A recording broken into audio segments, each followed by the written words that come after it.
God,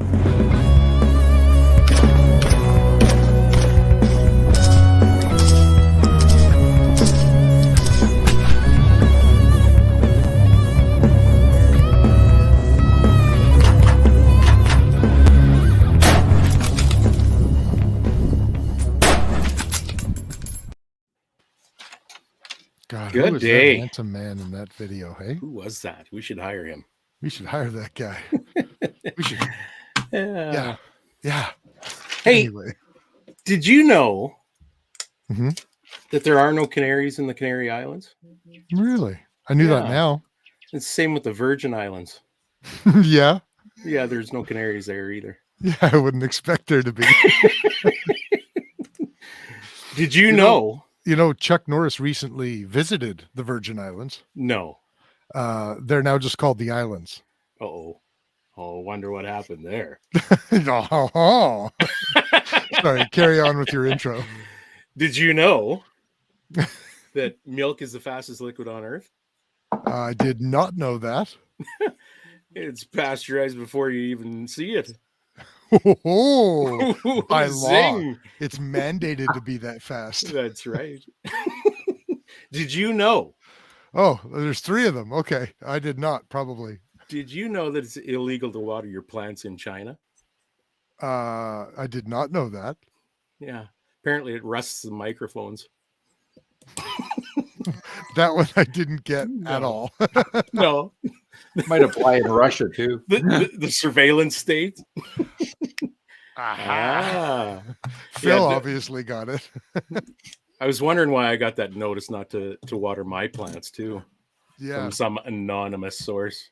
It just a note showed up Please, on sir. your car windshield. Said, "Hey, could you please stop watering your plants? We're having That's difficulty right. hearing you." You're costing us too much in replacement microphones. That's Yeah. right. Yeah. It's really risky breaking into your house all the time. Yeah. So, where does that leave us? Well, you haven't said hello to the listeners or told them who we are yet. Well, hello. This we are the First Focal Plane podcast plus one, Mr. Phil Odel. What else would you like to know, Chris? We're here every Friday night at 7 p.m. Saskatchewan, Central Standard Time, Saskatchewan. I like long walks on the beach. Yeah, I've seen that. Yeah, my surveillance. Yeah, I'm gonna have to get some drone equipment. Right. All right, everybody. Welcome to the First Focal Plane podcast, episode 85. Brought to you by EM Precision Rifles in Leduc, Alberta.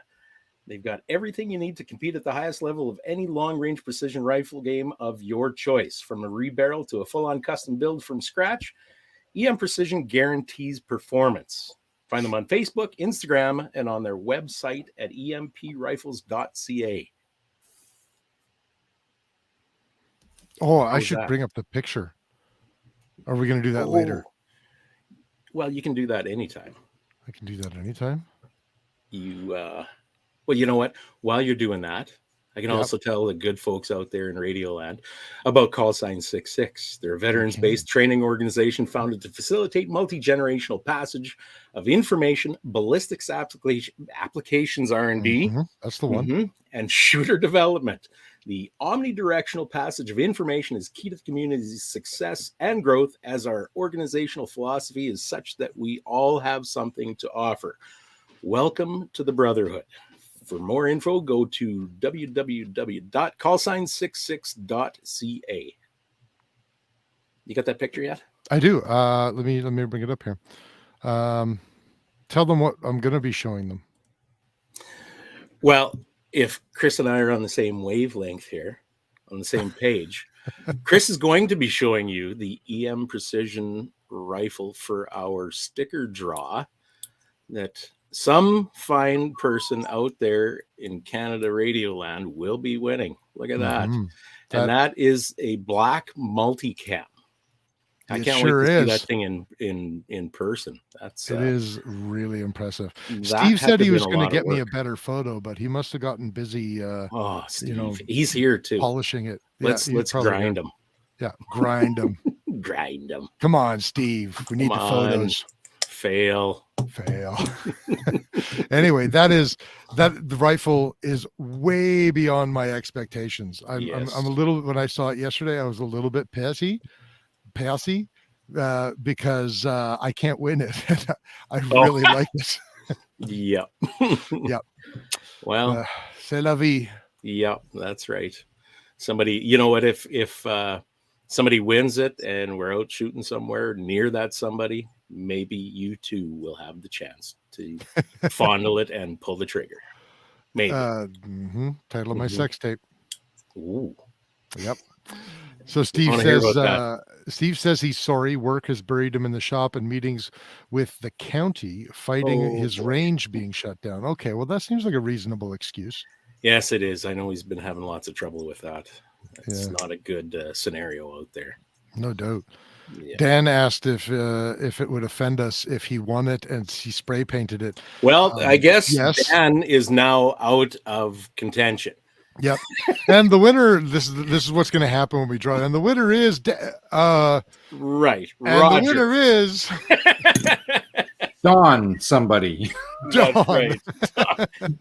Don. Yeah. Okay. Where am I here? I'm behind things. Oh, hey. Right. Hey, you know what else our show is brought to you by? Who's that? Call sign 66. No. No, what? No, because I've already done that. Oh. Yeah. Well, you know who else our show is brought to you by? Other than call sign 66? Okay, let's hear it. The wonderful man sitting to my lower left on the screen. That is Odel Engineering and Phil Odell. They are the geniuses behind the Canuck line of firearms. Odel Engineering is your premium importer and distributor of some of Canada's top brands of firearms, including Bergara, which you can see on your screen right now, BMR, Rock Island Armory, Mission First Tactical, Hyperfire, and of course, the Made for Canada Canuck firearms, which you can see a box in the background of the BMR. Find their products in a dealer carrying their products at odelengineeringltd.com, on Facebook at Odel Engineering Ltd, or walk into your local gun store. Tell them this guy right here sent you. Not Curt, Phil. Yeah, don't tell them Curt sent you, or they'll just look at you like you're an idiot. That what? Yeah. What's a Curt? That would be our commander line. They're a little... The little spurt guns? Is that what you're saying? Oh, no, yes. Phil's frozen. What did you just call me? They're small and light. They're small and noisy. Small and noisy. None of which I've ever been called in my life. Until now. Until now, I guess. There's a first time for everything. I was talking with somebody about you today, Phil. I walked into my local gun store and told them I needed some 22 ammo to test my new BMR, and they were upset at first because they knew that they didn't sell me their BMR that they have on the shelf, and I realized, oh shit, I'm being an idiot here. So then we started talking about you, and he says that you're like his favorite distributor in all of Canada, and he really loves dealing with you guys. I saw a lot of Canuck stuff, and he pulled the BMR that he had off the shelf. It looked identical to the one that I've got, so I'm assuming that's a good thing. And we talked about you for a little bit. It was at North Pro Sports in Saskatoon. Mm-hmm. Oh yeah, the guys, Kevin and the guys at North Pro. Yeah. Yep. Yeah, that's a great. Oh no, rifle guy. They do a lot of Bergara and a lot of other stuff like that. Mm-hmm. Yeah, they had a pretty good stock on it. They're very helpful. They had no ammunition to speak of, but who does? Holy smokes! That is a tough situation right now. Ammo is and the other one which we are diligently working on. Every probably 4 out of 5 days of the week, I yell at the Bergara guys is spare magazines for the BMR in particular, but also for the B14R getting more up here. We realize that's a need, and we are literally badgering them multiple times a week for that. I will say though, it is awesome that the BMR comes with both a 10 and a 5 round. Yeah. Because a lot of, and even the B14 comes with 2 5 rounds, right? I think they're 10 rounders, aren't they? Are they The 10s? B14R? They might be think they are. 10s. They might be Yeah, 10s. I believe they're 10s. Yeah. 2 magazines anyways. That's like that doesn't always happen. I like that they come with 2 mags regardless, but yeah, it would be awesome to have another 10 round for the BMR especially. Yes, and 4 or 5 more 10 rounds would be really awesome. Yeah. Yeah. The more the better. I And a feel the same 25 way. round. And we ordered twice as many spare magazines as we ordered rifles right out of the gate. So we are trying to get them in here. It's a question of getting them out of Spain and then out of the US. So we will do everything we can, and we'll let you know as soon as they're available. So is it actual logistics, like shipping issues, or is it supply? Well, yes, it's supply. I mean, it's a shipping issue in that, they haven't shipped us any, but you're right. It's not like they're sending them elsewhere or that there's a pile of them on a shelf that they're not sending us. Right. So you're right. It is a supply issue. Yeah. And that's the case for both the B14R and the BMR. How is, like, I don't know what's going on with Spain right now. Like, how were they hit in comparison in terms of their manufacturing capacity and everything else over the last couple of years? They're not being they're not being adversely hit. Everybody's had issues here and there with the stupid. COVID is one thing, but the reaction that people have has made it 10 times worse than it needs to be. And so they're okay, but they also have a different outlook on when they should not be working compared to what our outlook is on when they should not be working. And that, I mean, if you've, and this is just the way it is. If you've ever had extensive dealings with any European company, they have their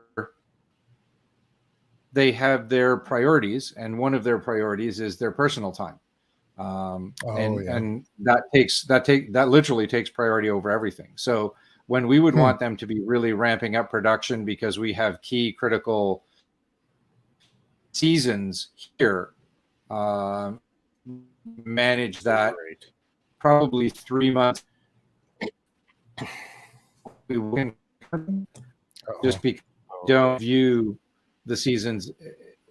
First off, they don't have the same hunting seasonality that we do. Okay. And second, they don't see the urgency associated with it. I mean, the fact that, the first day of deer season is effectively a national holiday in the United States. Just not that big an issue to them. But to their credit, they, over the course of the 5 years we've been dealing with them, they're getting better and better. Every year things get better. So you're saying the Spaniards are a bunch of millennials? Well, I wouldn't hit it with that. I wouldn't. Hell, first off, I wouldn't use that narrow a brush. I mean, that applies to everybody on the continent. The Italians, the French, the Germans, they're no different. The Finns, the Swedes, we deal with them. They all have the same situation. And I mean, it's the same but different when you go a little further down and you get into Turkey. Now the other side, the Turks are dealing with the fact that they're staring across the Black Sea at a real honest to Christ shooting war. Right. So that makes things a little touchy for them. And they're rightfully so highly concerned about that situation in the Ukraine because they share a border. It's the middle of the Black Sea, but they share a border, and there's a lot of shit going on over there right now. Regardless of how you think about your politics, there's a lot of people getting hurt. There's a lot of incidents going on, and that is definitely affecting our Turkish supply because the Turks, all of their are in some way associated with national defense support. Oh, really? And being that close to the war, yeah, I mean, they could be nationalized for, well, they wouldn't be nationalized. It's part of the agreements that they have with their licenses. They could be mobilized for military production literally overnight. They haven't been, and they've all been very good. And the Turkish government has been very good about providing as much lead time and advice and updates to the companies as they can. But with more and more of them getting into producing rifled barrels, and the rifled barrels are absolutely a cell within the Turkish companies, can be directed to defense production like that. They've been very good about lead times on that and saying, yeah, no, we don't see anything right now, foreseeable future, carry on. They've been good about that. But I mean, it could happen, and we got to be realistic. They literally are right on the edge of that whole situation. Yeah, Can't for imagine. sure. Yeah. All right. They always have been. The old, right, way back in the day, they said, there was 2 NATO nations. Well, there was technically 3, but 2 NATO nations that shared a land border with Russia, or the Soviet Union. That was Norway and Turkey, and Turkey was a desirable one because they were a warm water port. Right. So Norway? Yeah. No, Turkey. No, yeah, but right up Norway goes across the top of the Arctic, or Norway? And it actually goes over Sweden and borders Finland, and it buffers Finland and Norway buffer Sweden from the Soviet Union, or Russia now. Oh, okay, all right, yeah. Cool. Well, hey, that was why reinforced Germany and Europe. The exercises, the Canadians and the British Marines and the Dutch Marines were all tasked to North Norway because it was a land border with Russia. I did not know that. Our resident the Canary Islands in Norway. European. There are no canaries there. Okay, I'm going to switch gears. Yes, sir. I got my pad of paper here, and I got my pad of paper because I'm getting ready to get lost and I'm getting ready to take notes. So one of the reasons that we brought you on today is because we're going to go through the math of shooting on various different things. And if you're like, a lot of our listeners are going to be very familiar with this stuff. And if that's the case, if you're one of our listeners who is familiar with this stuff, then just sit back and enjoy the dumbfounded look and sounds that are coming out of my face for the next hour. And if you're new or you're not good at the maths like I am not, then hopefully this will be a nice educational episode for you guys. And basically, I'm just going to stare into the screen. I'm going to ask a lot of questions, and I'm going to let Phil and Curt basically do some splaining for me.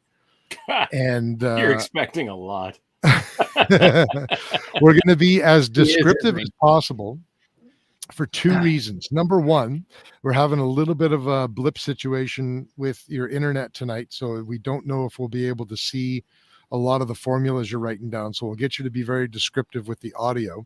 And so many of our listeners listen to the audio version of the podcast, and we want them to be able to follow along as well. So with that being said, what are we going to talk about first? Well, I figured and this goes somewhat to the questions I get from a lot of people here in Ontario, and some fairly simple questions. And so we're going to start pretty simply. Some of the terms that people may have used, and there will be some people listening in. I mean, Vanya's here, so if we start talking about optics stuff, he is 100,000 times more knowledgeable on this than I am. But I mean, I can give you some general terms and some things to look for. Maybe not just things that are mathematical, but when you're dealing with your equipment, where these terms fall, what they mean, and how you should look for them. And I want to start with some simple stuff because, I mean, one of the ones that I get a ton of questions from, and I get from the new guys, I get what's a mua, and from the older guys, I get what the fuck is a mill. And so, you know, I just want to start with some simple stuff, and bear with me, and let's see if my it appears that Benny put something.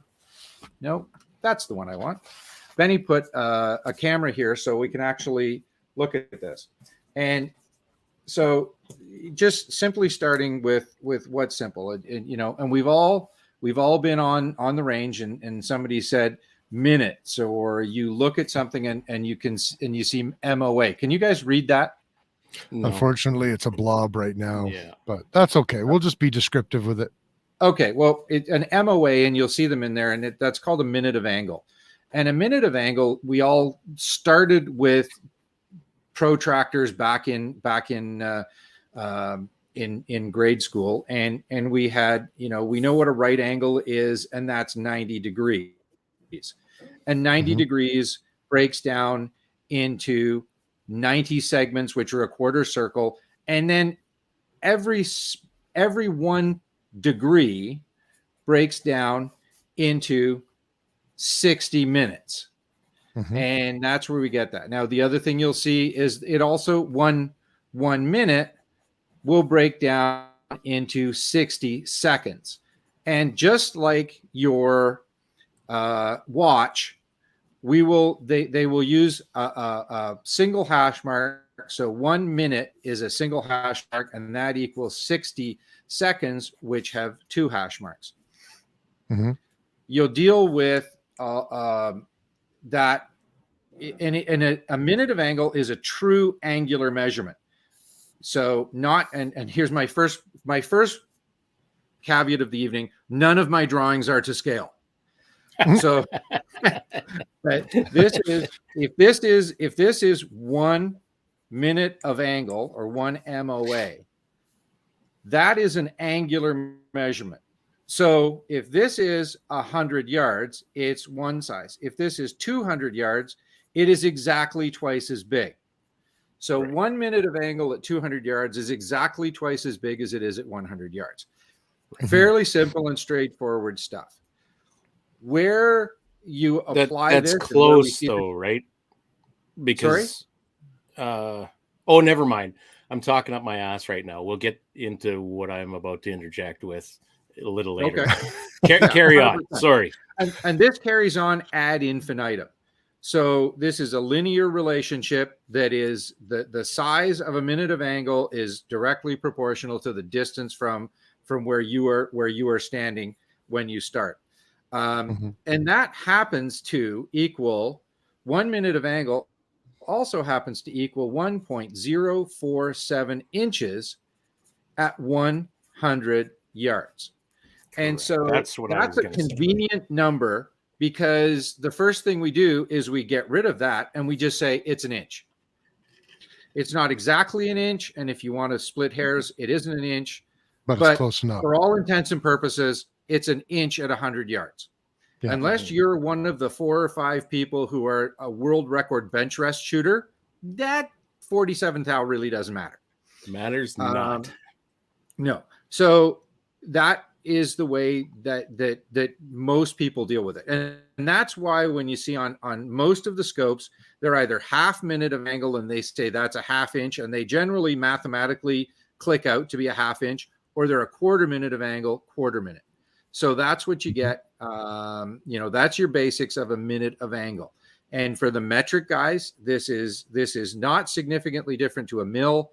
It just happens to be what we used, what us older guys used growing up, and we dealt with that forever and a day.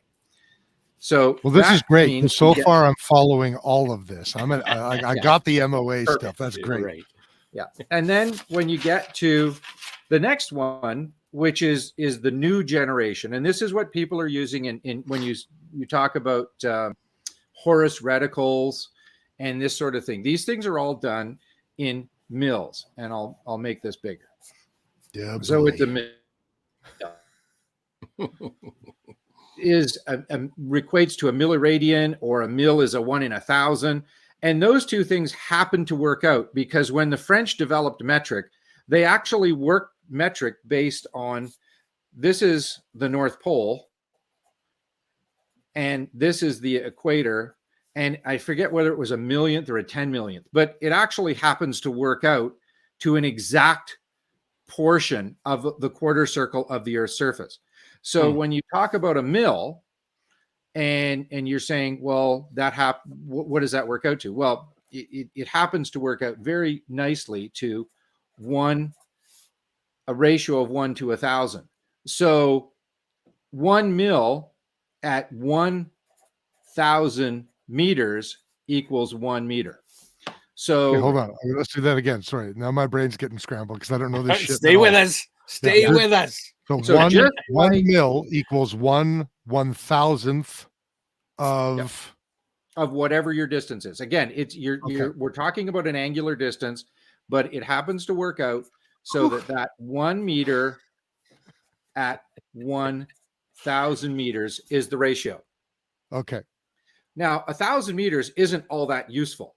So what most things we use is 100 meters, because 100 meters happens to be close to 100 yards, and we're all happy with that. So we're going to stick with 100 meters. Well, a mil at 100 meters happens to be 0.1 meter, which happens to equal very nicely 10 centimeters.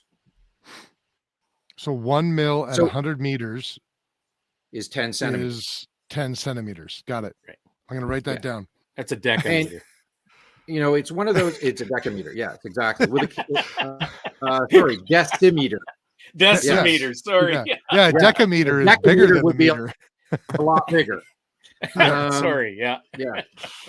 No problem. So when we're talking about most of our new scopes, they are 0.1 mil adjustments, and that happens to be one decimal place, one place left, Chris. Yeah, 1 centimeter. Okay, got it.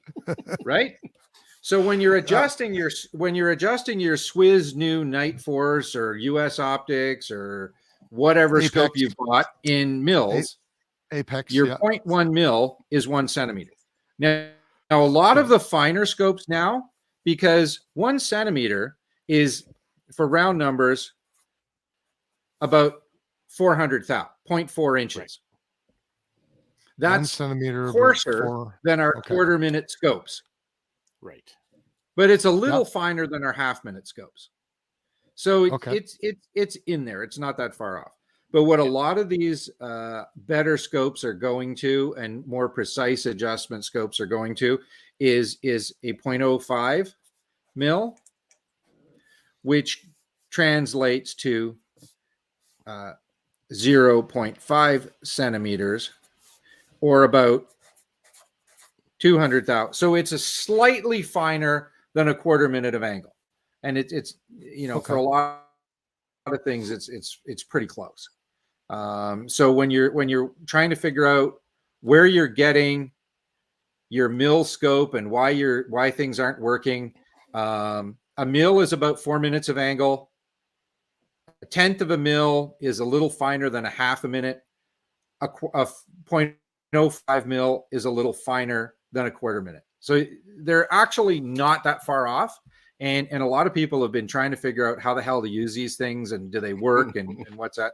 And this gives you. So what are most scopes adjusting in? Are they adjusting in 0.1 mil per click or 0.05? Yeah. 0.1? Okay. 0.1, yeah. Most. Now I would suspect, and I don't know if Vanya's on the call, but I would suspect with a lot of these scopes going to higher magnifications, we're 20 is passe. They're into the low 30s, heading for 40. I definitely would see. I think we're going to see the 0.5 mil coming in, or we're going to see some form of dual adjustment. So there's a gross adjustment, which may be in 0.1 mil, but then there will be a finer adjustment that you can fine tune your scope, which will be in the smaller one. That'd be the March Genesis that I have here is adjustable in 0.05 mil increments. and for ELR, I would that's, suspect. yeah, that's a huge benefit for sure when you're looking out at targets out beyond 2 kilometers. Mm. Oh, Yeah, for sure. absolutely. I mean, you go back up to here, at a mill at 2 kilometers is 2 meters.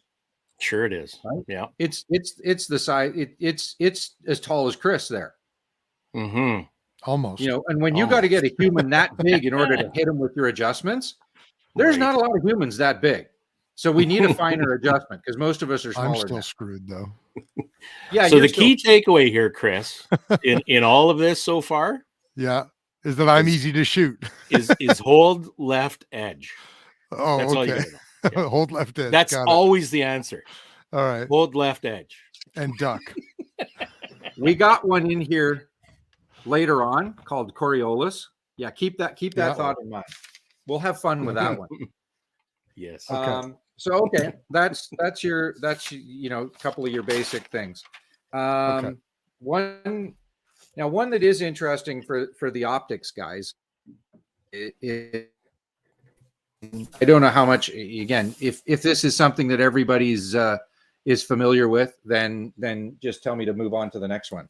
But a big one that we see that I hear a lot of people going and like, what the F is that? And there's a lot of optics terms which you can get buried in, but one that gets thrown around and people don't always follow is parallax. And parallax, simply put, is when your optic is focused so that the reticle is in the same plane as the target. Now you gotta let's make it simple. You got a target out there. You got a scope, and that scope has a crosshair in it. And there is a mechanism to adjust the optics to bring that into the same focus as your target, so that optically you view the reticle in the same plane as the target. And that's called your parallax free range. Now, most of the historic scopes were zeroed. They were fixed. They didn't have an adjustable focus. They were fixed. So, and a lot of them were fixed at 100 yards because that was a good average range for people to shoot stuff. Now, here's the question. What does parallax matter? And the thing about parallax is if we use this same setup and we say we're set for our parallax free range at say 100 yards, meters, but you're actually shooting a target that's out here at 600. So what? Well, the thing about parallax, because you're focused here,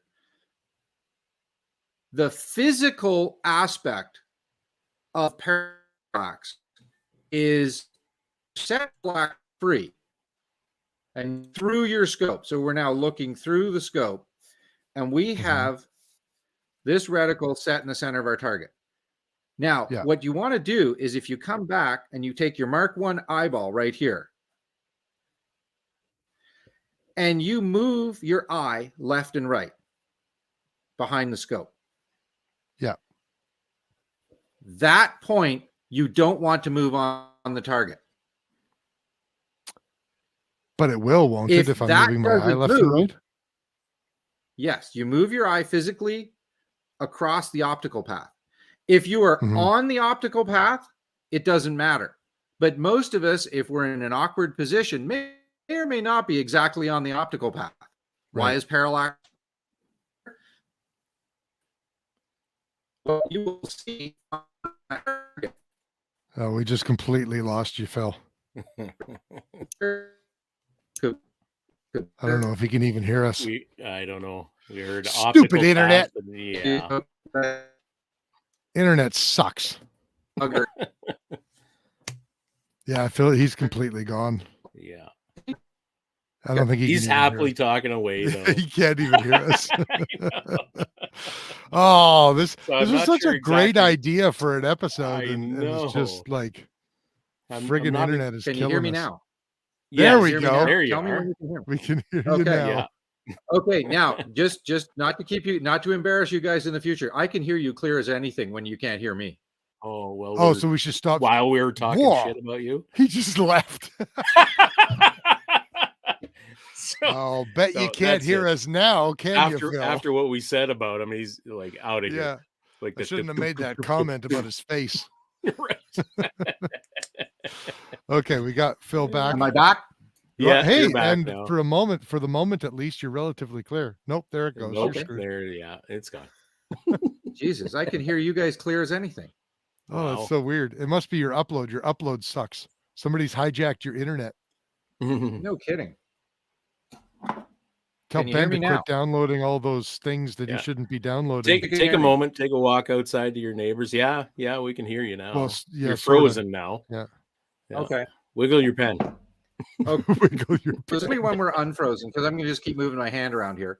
Okay. But with Parallax, and what matters is at any range that you're not in focus, the reticle will move on your target if you move your eye off the optic path. And this is optical math. And Vanya can certainly, I'm sure, put a lot of more detail into this. But it's a critical thing, and it's one of the things you want to watch if you're shooting long range, because even your long range, your scopes that can be focused, the focus is rarely exact to where you are. And a lot of us now are shooting unknown distance matches. So when you get into your position, you get your focus, move your eye, and that will tell you if you're in focus on your target. If your reticle is staying stable on your target, you're focused and you're good to go. Right. And I know some of the older target scopes, they actually left a blank ring and you etched your parallax free ranges on because they knew even within their manufacturing, they moved. Right. So this is something I didn't know. Have I got this right? That if your parallax is set properly in focus, then as you move your eye off of the line of sight with the optic, it won't actually throw your sight alignment out? correct. You as long the bullets will go wherever the reticle is set. Yeah, As long if you're as your parallax parallax free, is set in regardless of focus. if you're off the optical line a little bit. Really? And this was the whole idea of red dot sights, right? Because they use a different system, a holographic system of projecting the reticle. So the theory is they are less resistant to parallax. More resistant to parallax errors than a conventional optic. And that was one of the ideas of it. And that it was especially useful when we started getting into night vision devices being common. And one of the reasons why a lot of those early red dots had a night vision setting, whether it was available to you or not, there was a night vision setting in there so that you could use a heads up, a set of night vision goggles, and you would hold the scope kind of in front of you, kind of here. And it didn't matter if it was high or, you were above it. As long as you saw that dot in there, wherever that dot was, that's where your bullets were going to go. Right. And that was the whole idea behind those holographic sights. And the Americans and the Israelis were huge on those things for quite a while. And they do work well. And at relatively modest ranges, which you would be dealing with these, maybe 100 yards, they work remarkably well.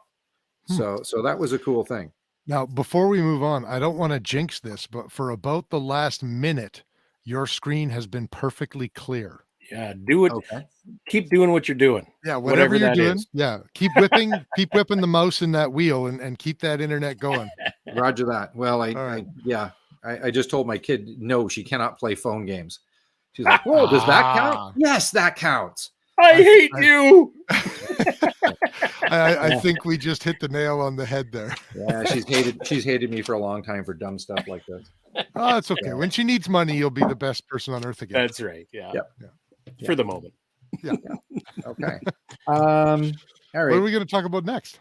Well, this is your favorite, buddy. This is the one you wanted to know about. But we already did MOA. Strap in.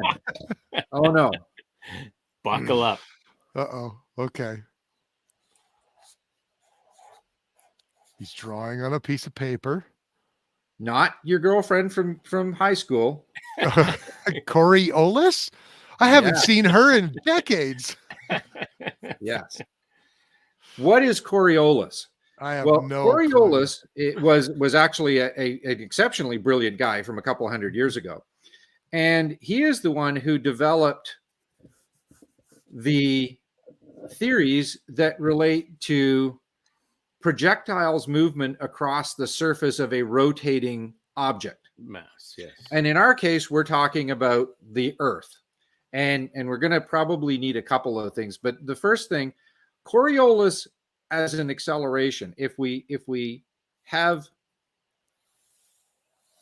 our equator. So this is the equator. Okay. We've got a circle on the paper. Okay. That's our equator. Got We it. also have the North and the hemisphere. South Pole. So Yeah, this is okay. South, this is North. Okay. And that pole goes around this way. So Okay. we've got basically an orange. So I'm just going to describe this for the folks. So we have basically drew a two-dimensional circle that represents the equator. And then we Yep. have our north and our south pole that extend out a certain distance to the north and a certain distance to the south from the equator. Yep. And then we draw another circle around that and we have our sphere. Yes. And the second, the north-south sphere is mostly just to make things a little easier to point on the paper. Right.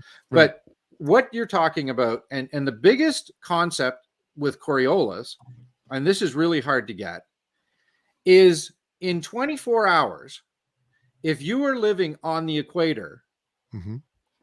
you have traveled 25,000 miles. Right. Right. Because the Earth has rotated one complete revolution. Yeah. And that's the If you live at the North circumference. Pole, you've basically had 17 beers because you've just turned around. Yeah. You've got no speed. you just spun in a circle. Exactly. Yeah. And that is the main concept of Coriolis. And if you were to think of Coriolis looking at this sphere, if you move from the equator, north or south, the circle that your parallel of latitude Mm-hmm. describes is smaller than 25,000 miles. Right. Yeah. So you're actually not going as fast as somebody on the equator. Right. So if someone at the equator shoots Kurt. at somebody who's not on the equator, the bullet has a 1,000 mile an hour acceleration westward speed because the Earth rotates to the east. Eastward speed because we're rotating to the east. Sun rises in the east, sets in the west. So we rotate under it. Okay. So that bullet leaves with 1,000 miles an hour. And no matter where it goes, because that person or target, well, let's be polite, we'll call him a target, above or below the equator is going slower. So the bullet in the northern hemisphere is always going to go to the right because it's faster than the ground. So it's going to go ahead of that target. So what you're saying, if I shoot a bullet on the equator due east, I will hit X amount. Say I'll hit bullseye. But if I go north halfway to the North Pole and shoot a bullet due east, I will hit what the hell would it be? I will hit below the bullseye a certain amount. If you fire a bullet due east or due west, there is zero Coriolis effect. Zero. Really? Okay. It wouldn't adjust the impact up or down. If you're on the equator and you're going due east or due west, how much deflection is there? There's none. Oh, there's no right? Because you're going with the common speed, right? The speed of the launch point and the speed of the target point are exactly the same. But what about there's no deflection? What about rotational velocity versus the velocity of the bullet, isn't there a change from east to west? But it wouldn't be Coriolis, but is it something else? Well, if you're, yes, and that's actually A the vertical change is rotation, what I'm talking about. which is just basically rifling. But yeah, rifling imparts its own effect, and it's akin. It's not exactly the same, but it's akin to why a curveball curves. Yes, right? Because yeah, you precisely. spin, and there's an effect with the with the fluid, which in this There's case air. vortices going around the bullets. Yes, and Right, you tend to get with a right-handed rifling, you tend to curve to the right. With a left-handed rifling, you tend to curve to the left. And why people confuse that with Coriolis is because above the equator, shooting north, well, actually anywhere on the planet shooting north, Right. you're going to curve to the right. That's right. Compounding and shooting south, you're going to curve to the left. Right. Okay. Sorry, Correct. hang on. No, that reverses at the equator. When you shoot south, you're going to curve to the left because you're gaining speed, and when you come around, you're going to curve to the right because you're going slower. Yeah, so it is backwards below the equator to above the equator. But the reason for it is the same, because the South Pole, just like the guy sitting at the North Pole, in that 24-hour period, all he did was sit on a stool and spin, right? It's the 17 beers theory again. Right. He's much slower. But let's use the Northern Hemisphere, because we live in the Northern Hemisphere, and I don't see us having any Australian guys on the call. But if there's an Australian guy on the call, feel free to call me separately, and I'll sort it out for you. What do they know, those backward toilet flushers, anyway? Pretty soon, well, unfortunately, they're not even going to have bolt action soon. Jesus, you're not kidding. That's a whole other story. But to carry on with our little Coriolis discussion, it becomes quite interesting when you come off the equator, because, as we said, if we shoot due north, we get the full Coriolis effect. Sure. And if we were to do the numbers, give or take, because we're here to do some numbers. Of course. 1,000 miles per hour, which is approximately the speed at I'm going to pull this down a little so it's easier to see.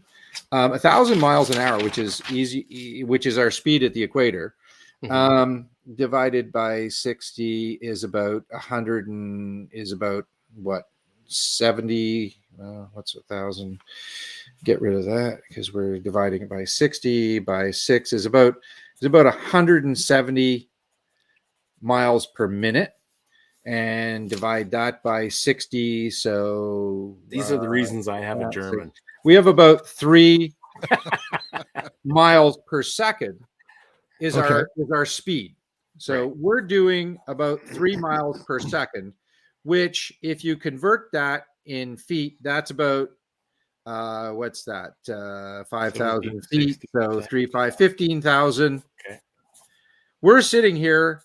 If you're on the equator, we're doing about 15,000 feet per second. That is the number that I came to as well when I was calculating it. Excellent. I feel vindicated. Awesome. Okay. Yeah. So if we were to take, for instance, a 10-second flight. So we're going to shoot at a target that's 10 seconds away. Well, 15,000 feet per second times 10 seconds is quite a distance. Yeah, that's a lot. The thing is, though, what we have to look at is, if we start at the equator, we're at 15,000, and we have to figure out where our target is. So our 10-second flight is going to go somewhere off the equator. Its speed is going to be slightly less than 15,000 feet per second. So our deflection is not going to be 10 times 15,000. Okay. Our deflection is going to be 10 times 15,000 minus the target speed.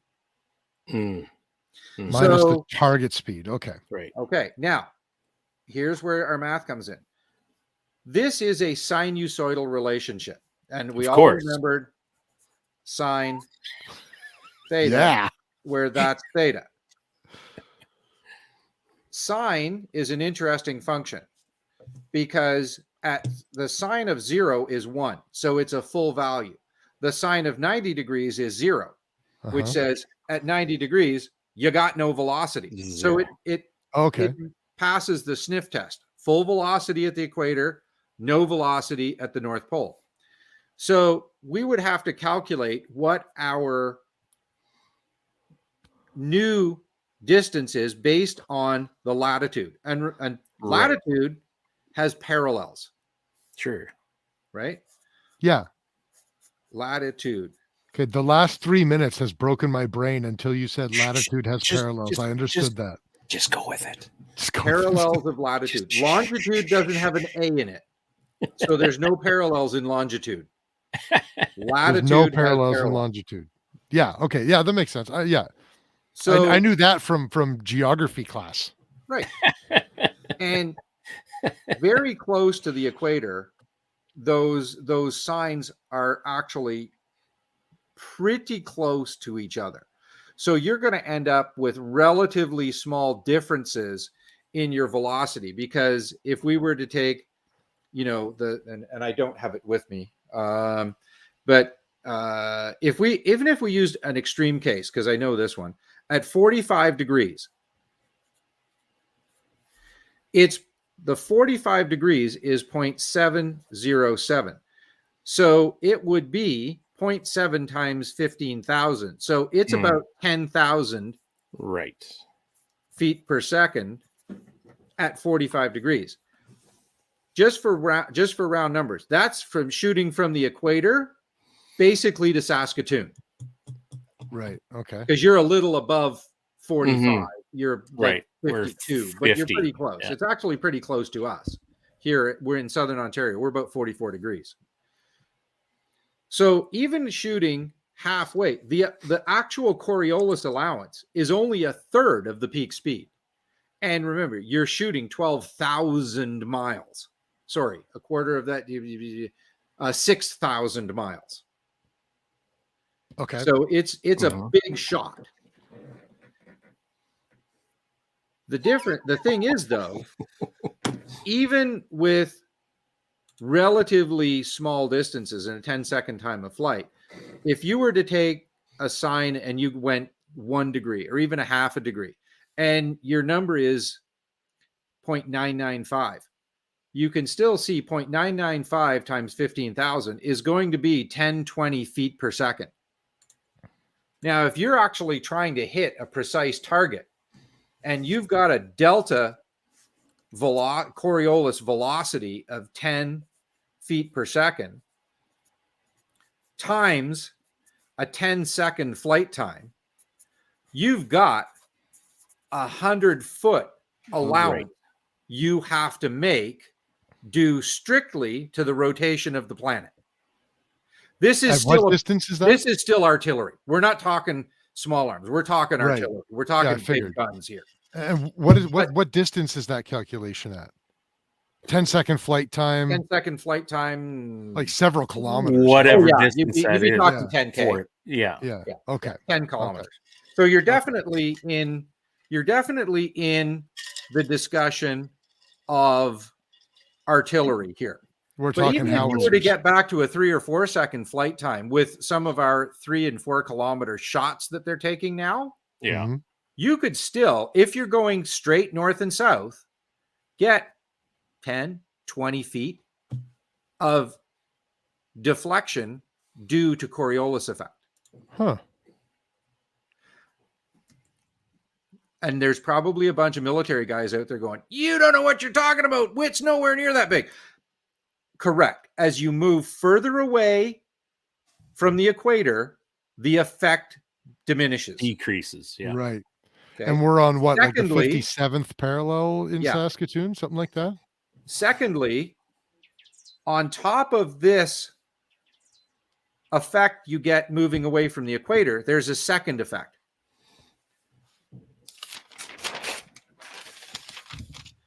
So we're all in pins and needles here. We're here and we're shooting and I'm going to draw this. So here's our. So we got a straight line on the And paper. hangman. So, So here's we've got an extreme here's our angle here is what we're equator. looking at. Yeah. Here's our North Pole. Yeah. We're shooting north, but how often are we shooting north? We're not very often shooting north. We're generally every time that shooting we're at some Rooster's kind of an Ranch. angle, right? So you have two situations. You have our original theta, Yeah. and then we have this second set of ordinates, and we're shooting northeast. Right. So we have, let's call it alpha. So we've not only got theta that we have to account for, we've got alpha that we have to account for. Which is so your elevation. actual Coriolis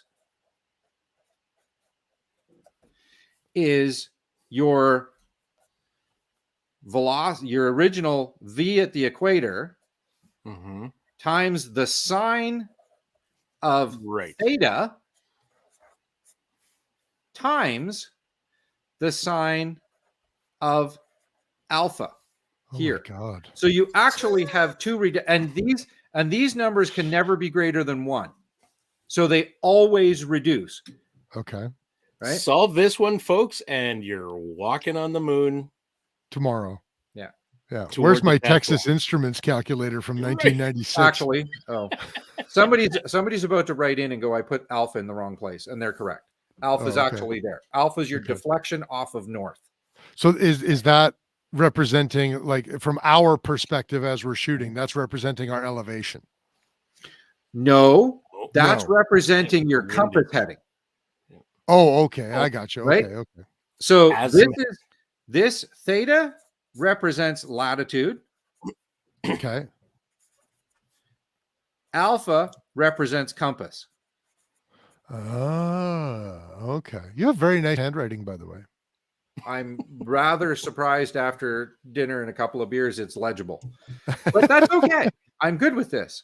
So this is what we're dealing with. And now what you're talking about, your normal declination due to gravity, that's in addition to this, right? This is a calculation entirely unto its own.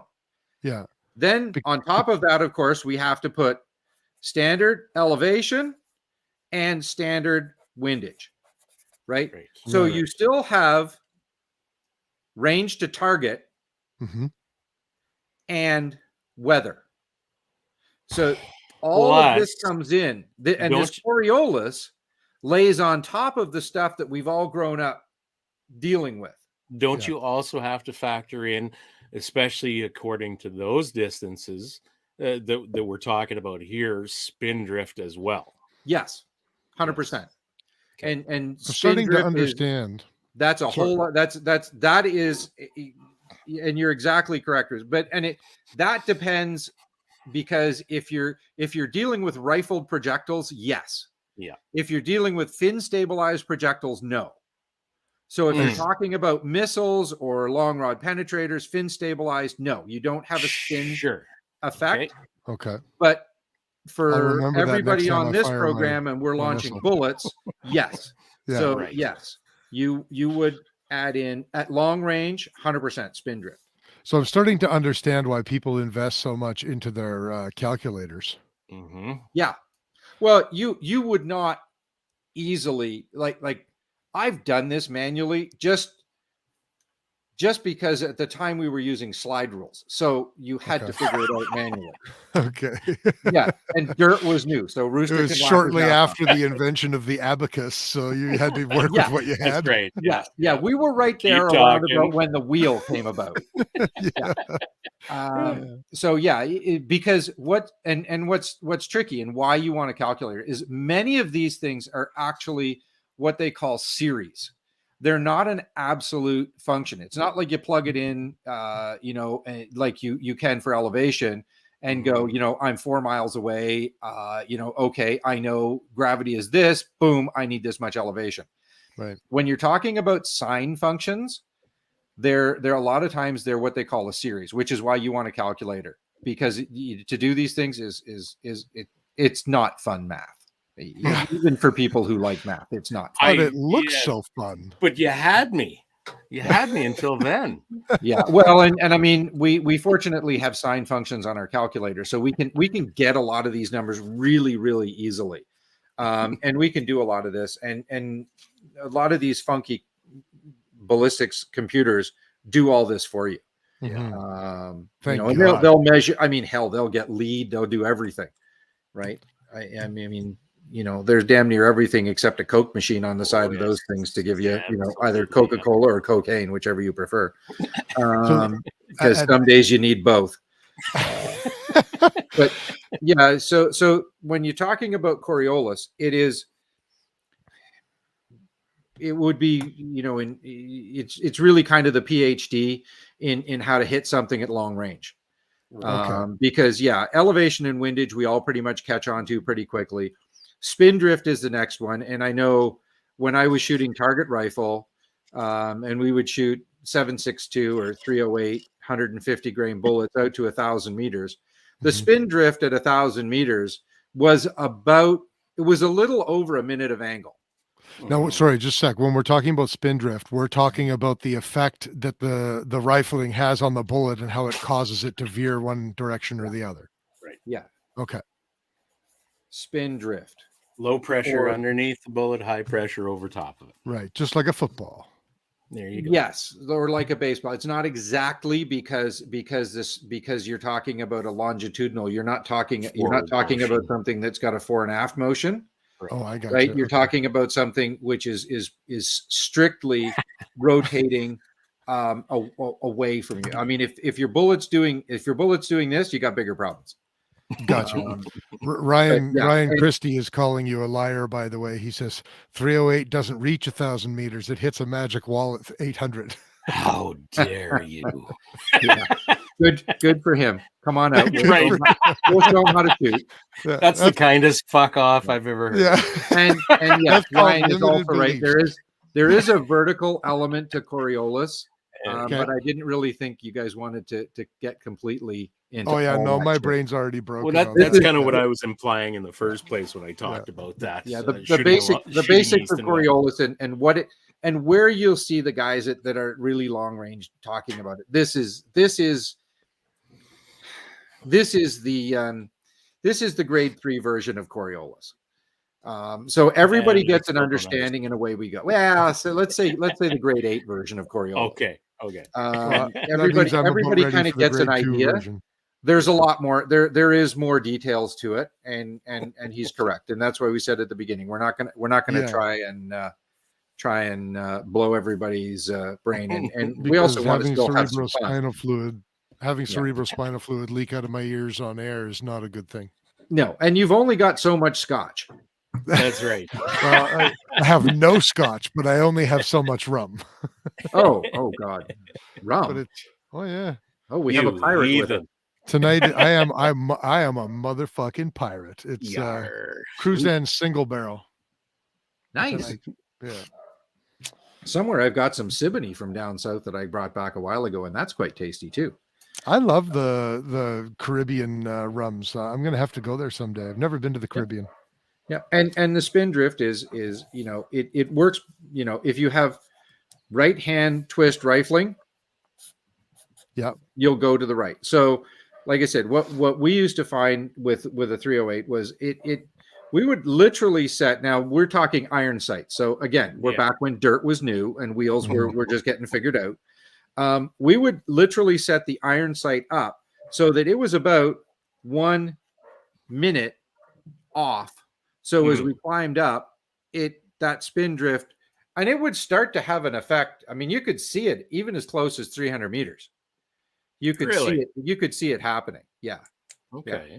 And at 1,000, I mean, we used to shoot a 6-foot square target at 1,000. So you had plus or minus 3.5 minutes to call the wind and everything else to hit the target. And so, that you wanted to make sure you allowed for the spin drift, because if all of a sudden you've got only 2 minutes of angle to guess in one direction, it's real easy to miss a target, to miss a wind at 2 minutes, because that's 2 miles an hour on a 308 bullet, a NATO bullet at 1,000 yards. Now, does And the rifle twist rate affect the spin drift as well? Yes. Okay. it Because can. spin drift is a Primarily, the function of spin drift wants velocity to and stabilize your bullet. RPM, right? Yes. Yeah. Okay. Because Okay. a lot of times you also have to factor into that the velocity you're driving the bullet. Right. So your actual RPM doesn't move as much as you might think it does. That makes sense. Right. And that just happens. And Doug's talking shit. He says that he Co-owns co-owns the the patent on patent dirt. on dirt. He'll be expecting royalties when we talk about his invention on air. You know, Doug has dirt in his beard older than you are. Chris. Yeah.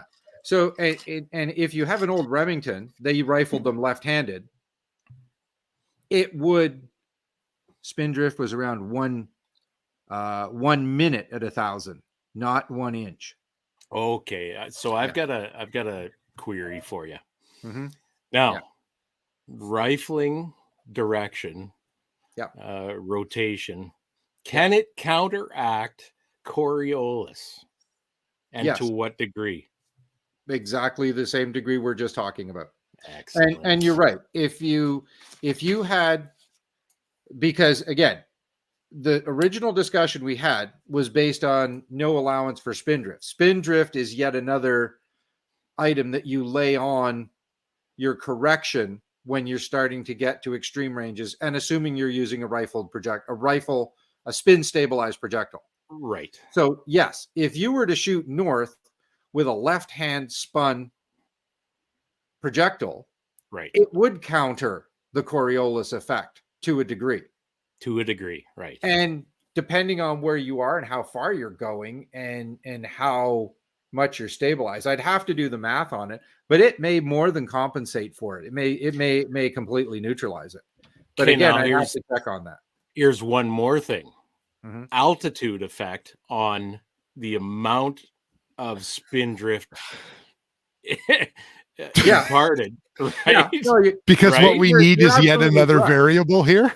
Well, I mean, you can look at elevation in two ways. Elevation is not just the elevation that you need in order to compensate for how far you're shooting. Right. Elevation also relates to how far you are away from the center of the earth. Correct. Yeah. And that was true. What Ryan was alluding to about vertical Coriolis. And that in fact is true. I wasn't going to get into all the details of that, but yes, as you have to apply a ratio. And when we're in Afghanistan and the guys were shooting at quite high altitudes, 10, 20,000 feet. Well, not 20,000 feet, but up to 10,000 feet, they were farting around with their projectiles going. They may not have been there, but your projectile goes up above the earth and then comes down and lands on it. And yes, that distance right there, how the apogee of the trajectory, that makes a difference. Mm-hmm. When you're talking about long range shooting, absolutely, all of these things make a difference. It makes you appreciate that 3.5 kilometer kill shot a little bit more.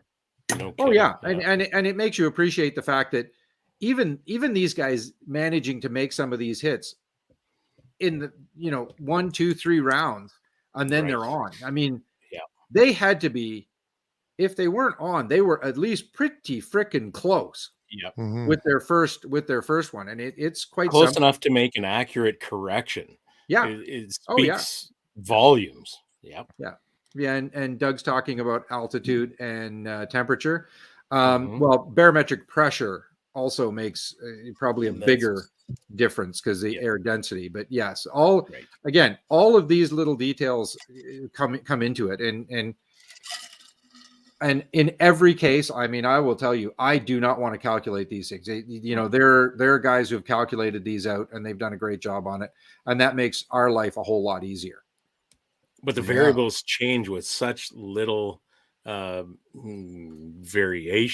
in any one of those components, right? 100%. And I mean, we could add several more items to this list that we've talked about, but I mean.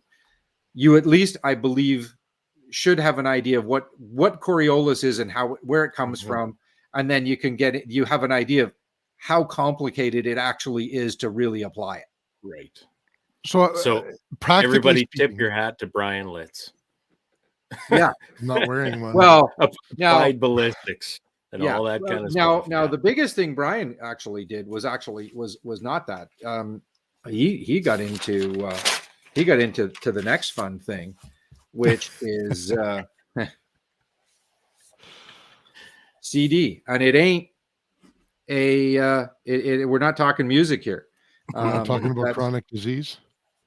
Coefficient of drag. Oh my, yes. Okay. And what drag Brian models really and did everything. was he spent an absolute ass load of his own money and time to develop some experimental conformations of drag models for some of our new bullets. Right. Because and a lot of times people will talk about a G1 or a G7 drag model. Right. And yeah. Again, we're going to simplify this. So, some of our keyboard commandos here, just, strap in and don't get too crazy, because I'm not going to get into the minutia. But listen up, kiddies. The simplest thing is, G1 is essentially built around old, flat-based, fairly blunt projectiles. It's a form factor, right? Yeah. It is. Yeah. Well, the calculation is based around a form factor. That is correct. Okay. Which is backwards to what you said, but I believe you're right where you're going. Someone tell me what a form factor is. The form factor says that a certain amount of drag comes about due to this surface. A certain amount of drag comes about due to this surface. A certain amount of drag comes about due to this surface. Right. A certain amount of drag comes about due to this frontal area. And right? That's how they calculate. On there, okay, we basically have like 4 things to think about.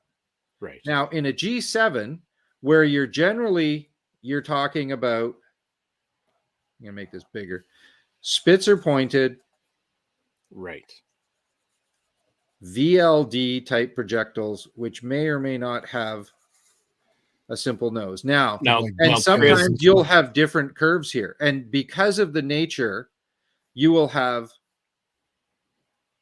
a component here, a component associated with the boat tail. With the angle. You'll have a component associated with your bore rider. You'll have a component associated with the beginning. You'll have a component associated with the back. You'll have a component associated with the little Spitzer there. You'll have a component associated with the overall. And you may even, in some models, have an overall component associated with the back. So you can see how much more complicated a G7 estimate is. So now there are other G models too. Yeah, but these are the two big. These are primarily big. I mean, you have another one, and I forget what the heck it is, which is for round balls. I think it's G. Oh no, it might even be 0. I cannot remember offhand. But round balls have their own. Yeah. Because they're the worst ballistic shape, actually. So now, Chris, you remember our conversation on our way down to? Don't you dare start complicating this with tangent fucking angle. That's it. Secant and tangent ogives. Yeah. There you go. Yeah. Well, you know what those are. Yeah. I don't. Okay. Okay. No, that doesn't mean tell me. Yeah. Well, no. You can see this. This is a picture. You'll like this, Chris. This is pictures. Okay, good. Just don't put so many words. Tangent ogive. You've got the cylindrical portion of your bullet, and you've got the pointed part of your bullet. Like you're using the pointed part of your bullet. Now. For a tangent ogive, the line tangent to this is exactly parallel to the body of your bullet here. So those are parallel. This is parallel to this. So these are the same. So when you put your bullet together, that bullet goes like this. Okay? Okay. Yes. You can see that. Now, A secant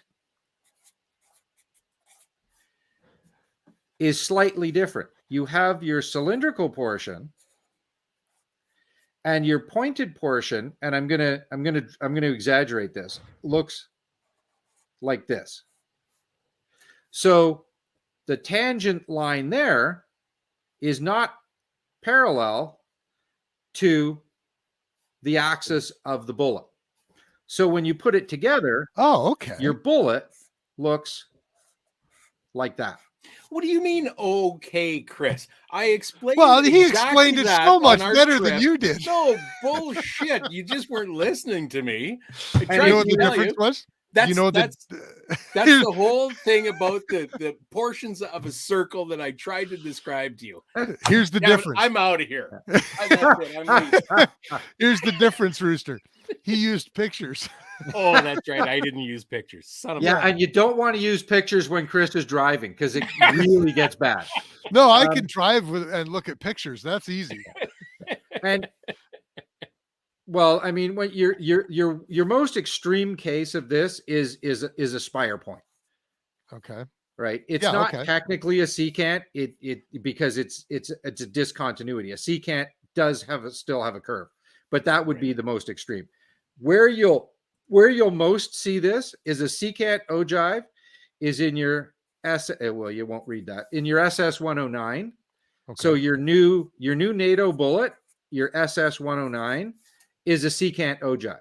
Your old U.S. military bullet that everybody knows and loves is the 55 grain. The M193 is a tangent.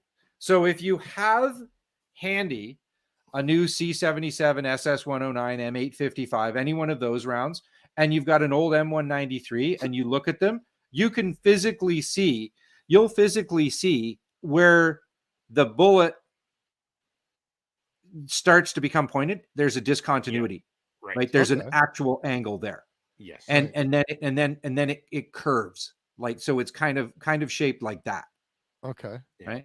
Kind of like a hammer claw hand. Whereas the M193, it stays flat and goes into the curve without that angle. Okay. Okay. So it's more of a gradual taper on the O drive. You're going off on a tangent. You're in the circle. You're going off on the same plane on a tangent, right? I got nothing. That's a shitty. I got nothing. I'm not sure you're helping him there, partner. Damn it! I tried. I understood the going off on a tangent part.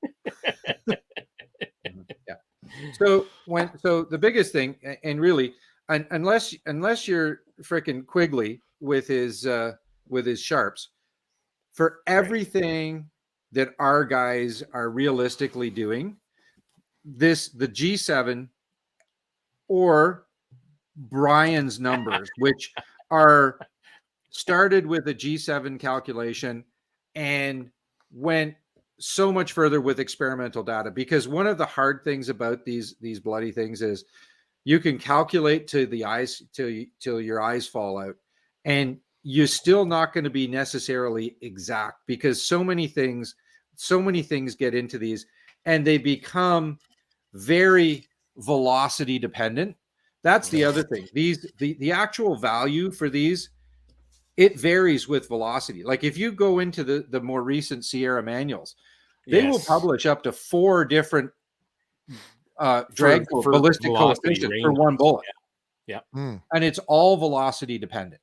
Yeah. It is 1000% velocity dependent. So for the average dude, when he's looking at bullets, Ryan, you go do that, buddy. Right. Should a guy be looking at G1 BCs for his bullets, or should he be looking at G7 BCs?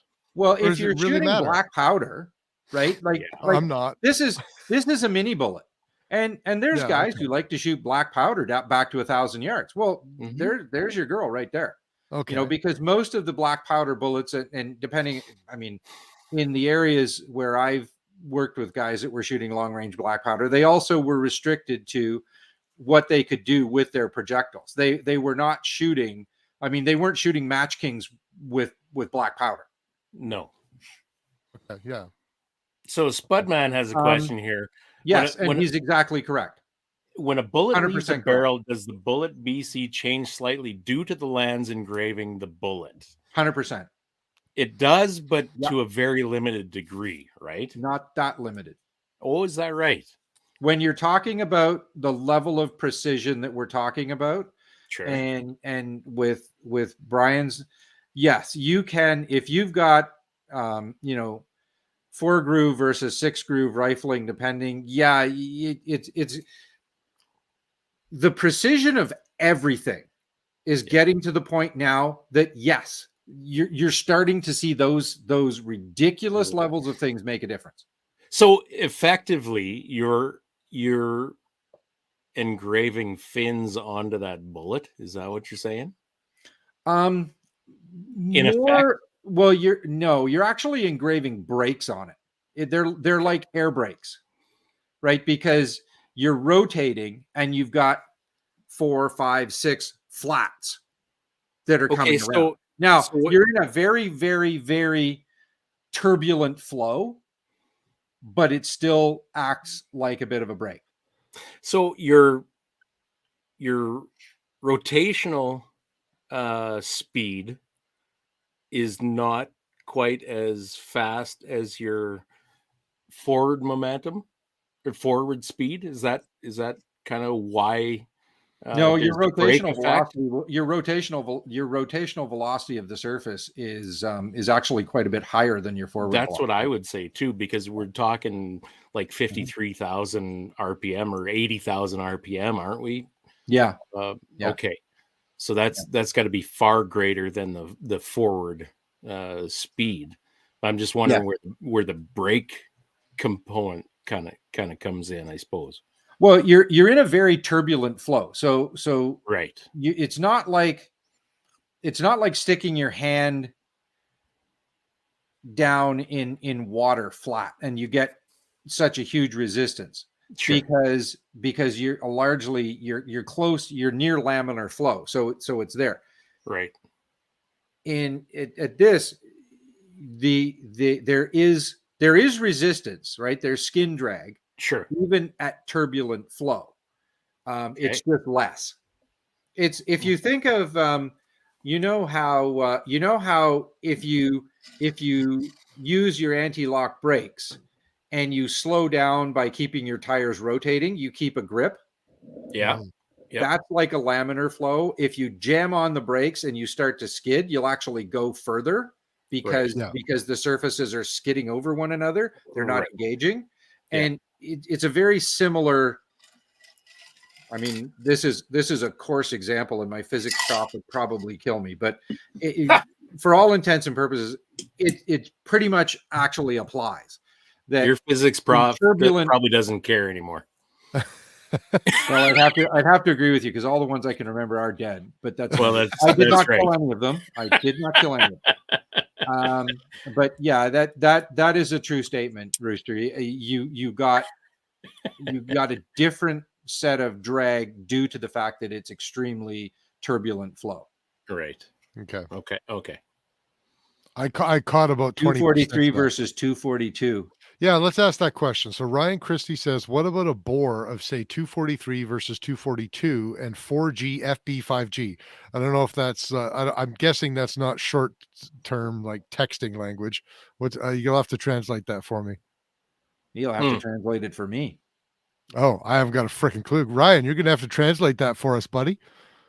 Unless a bore of say 243 exactly versus 242. He says typo. Okay. Well, just retype it, Ryan. Correction's coming, I'm hoping. Yep. Mm-hmm. Oh, does he mean a bore of 243 versus 242 and 4G versus 5G? I'm not sure. I don't know what 4G. Yeah. Okay. While he's typing, this is probably the worst time to mention that I graduated grade 12 with a final average in Math C. Oh, 4-groove versus 4-groove versus 5-groove. Oh, there we go. Right. Okay. Yeah. Okay. Yeah. Oh so my God. Does the question make sense now? There's some minutia. Yeah. I mean, and here's where you get into there are bulk effects. So a 6mm bullet versus a 7.62 bullet. yes, there are certain different things. I mean, that you can go into. I mean, you have a hell of a time getting polygonal rifling to work on small bores as well. And yet it works like a sweetheart on 308s and 9mm and such, but on 22s it don't work so good. There are what they call bulk effects, and theoretically it should still apply.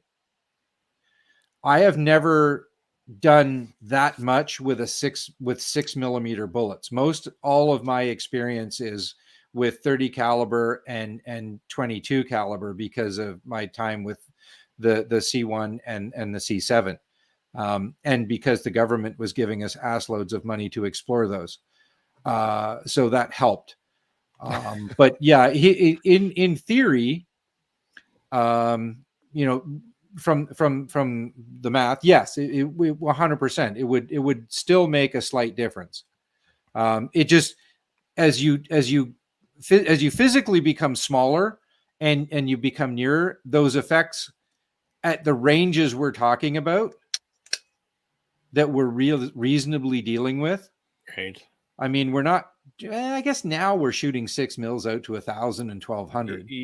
Yep, for sure. You may start to see those sorts of things there. I mean, I've found in now, not personally, but in my research with people, and there may be guys here who know, well, there absolutely will be guys here who've shot a lot more 6 mil than I have. But I found 6 mil seems to be a little bit finicky when you get out to long range. Absolutely, it is.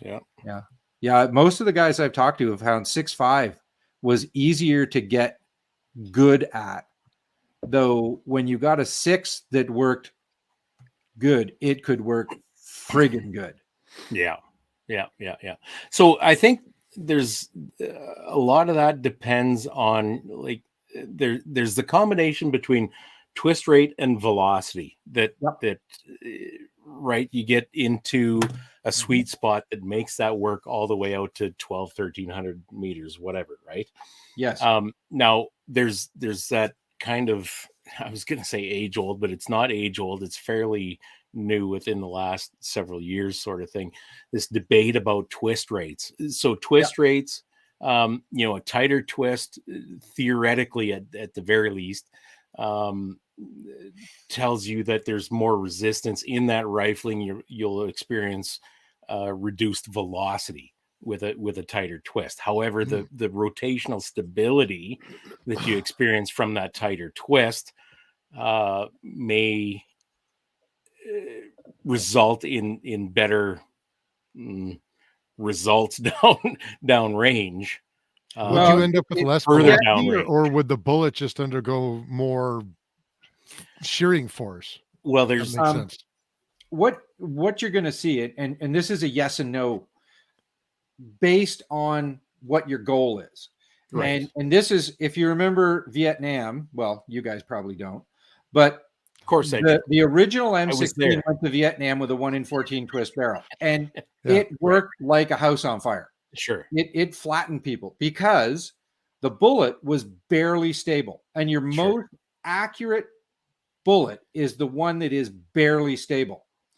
The problem is when they started to test the M16 for forces wide adoption, the first thing they did is they went to Alaska. And at 20, 30 below, the barely stable bullet is now not stable. Not stable at all. So you have two things. And our guys here are in control of their environment. Whereas the U.S. Army was not necessarily in control of the environment they were going to have to fight the next war in. So they had to make sure that it would work from the Sahara to Siberia. Exactly. Right. So they were overstabilizing that bullet. And the problem that happened is once you overstabilized it, went back to Vietnam, they shoot some little guy. They're now not shooting guys the size of Chris. They're shooting little, and the bullet did not perform terminally the same way. And all of a sudden, then you started the litany of issues that happened with the M16, which, I mean, we can get into the politics of it, but the bottom line was they would shoot people and they didn't stop. And so that's faster where a lot of rotational work, speed would drill through a target, whereas a Absolutely. slower rotational speed would upset more and Yes. tumble. Okay. Yeah, exactly. And Okay. with what we're talking about on the more social side of shooting targets at long range, and we just want to be very precise, we're better if we have a barely stable bullet. Our benefit is we're actually able to load our own ammunition, so we can tailor our ammunition to that. Sure. And this is some of the stuff when you were talking about Brian's stuff. He goes into this. Yeah.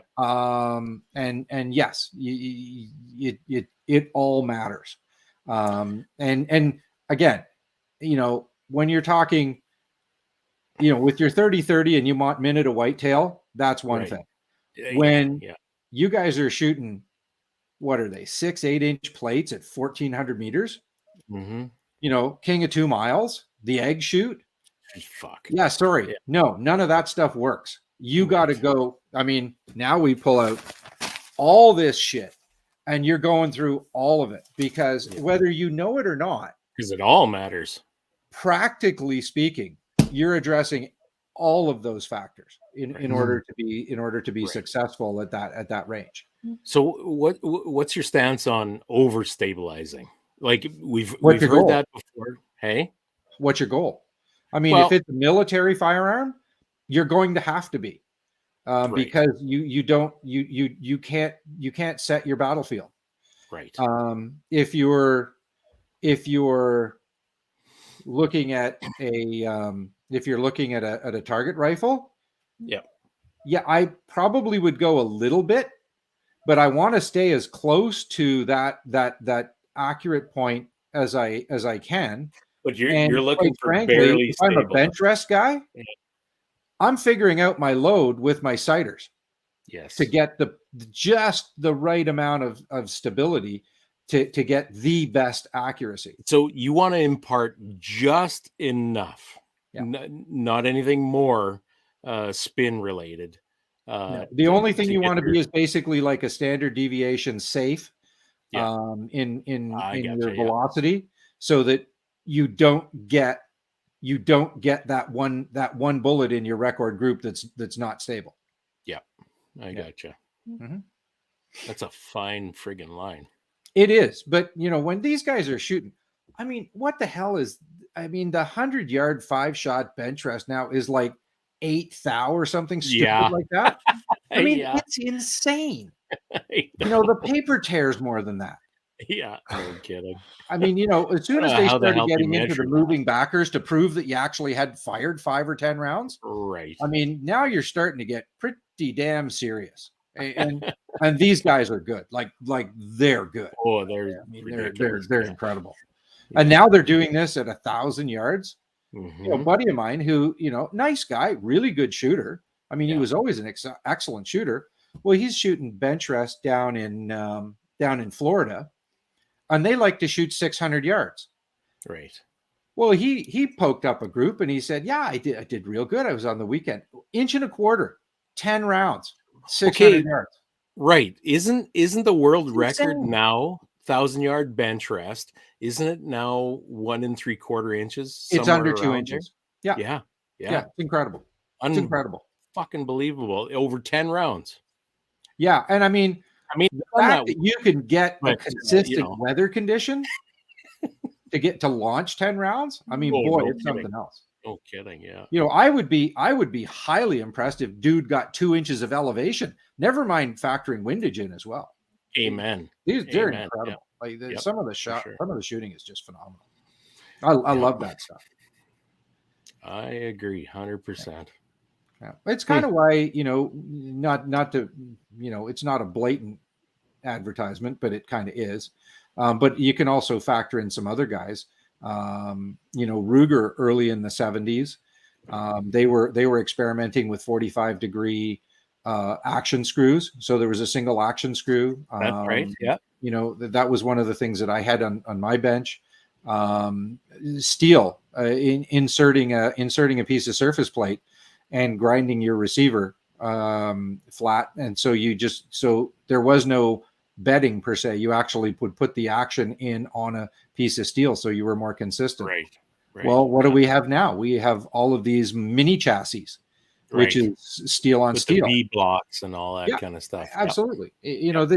know, they're taking a lot of the stuff that bench rest guys, you know, and that those of us who were experimenting in the 70s and 80s, it's now common in factory production rifles, and it's really cool to see a lot of this stuff come around, because I can tell you I can't wait to see 10 years from now what these crazies are doing with all of this paperwork here to get us shooting accurate rifles, assuming we can still have them. Out. God, I mean, we're going to be. We'll see 1,000-yard precision rimfire. I mean, it's happening already. Like, stupid. I mean, I've seen guys shooting them at 600 yards. I don't know what you guys have seen out west, but I've seen a guy. They were plinking at 600 here. Yeah, the LRSS match that we did a couple of weeks ago went out to 400. Yeah. I mean, that's like normal now. Well, I can tell you, you know, holy shit. Yeah, I've been hand loading for Jesus Christ, I don't know, 20, 25, 27 years, something like that. You've been hand loading for Jesus Christ? I was actually, when he was a shooter. the fucker left me though. You know, it wasn't fair when he could influence the bullets in flight. Well, really turn water into wine. Once you started getting disqualified from matches, you had to end the relationship. That's right. But you know what? Like, ever since the start, when I started reading up on hand loading and all that kind of stuff, before I even started, I was looking at all the bench rest guys, and I took those principles and applied it to the bench rest, or to the hand loading stuff that I was doing. And you know, there's a lot of good things to be learned there that can be applied to whatever different shooting discipline you're participating in. And like, we talk a lot about PRS shooting and stuff like that, where, you know, you're only dealing with 2-minute or 3-minute of angle plates, targets that you're shooting at. So your gun really doesn't have to be that accurate. However, if you're dealing with difficult conditions, holding left edge is a huge fucking deal, Chris. We're going full circle here now. Yeah. Well, you know, but I mean, and then you get it in the summer when Mirage starts to come up. Where the hell is left edge? Exactly right. Yeah. When left edge is doing this all the time, it makes it more difficult, but for sure. But if you can take those what do I want to say, the stuff you learn from bench rest guys that are looking at, or that are trying to shoot in that 8 thou 10-shot group at 100, and apply it across the board to your hand loading practices for whatever discipline you're in, you should be in pretty good shape for whatever you want to do. At least that's the philosophy that I took anyways. Yeah. If you go to the nth degree, you can always back off a hair. Absolutely. On some things. I can remember people looking at me like I had 16 heads, because I started measuring cases and case capacity and saying, you know, this is going to make a difference. Right. And then coming out of the States and you know, reading the bench rest magazines out of the States, there was incredible things they were doing, and the stuff that made huge differences. I mean, you know, small rifle primers initiate large rifle cartridges much better than large rifle does. Yeah, that's right. Yeah. Yep. Doug. Doug says, did you guys restart the podcast? You were talking about left edge when I first got here. Welcome back, Doug. Yeah, full circle. That's we were just talking about the equator, buddy. We've come full circle. So we've come full Coriolis effect. That's right. Sorry, well, get that in one more time for you, Chris. That is awesome. It's about this time that we should let everybody know that the show tonight was brought to you by. Oh, that's not my read. Hey, Curt, you want to take over? It does not matter. Designed in Canada, built in Japan, Apex Optics is made with premium ED glass, resulting in the best optical system money can buy. The Rival 4-32 competition rifle scope features super positive clicks, 2-turn indicator, 0 stop, and one of the most thoroughly thought out reticles in the industry. When you buy Apex, precision comes standard. Visit them at apexoptics.co. I love the energy you've been putting into your reads lately. Yes, I'm revived. It's so much more dynamic. Revived. Is the blatant plug over? Yes. That one is. This one.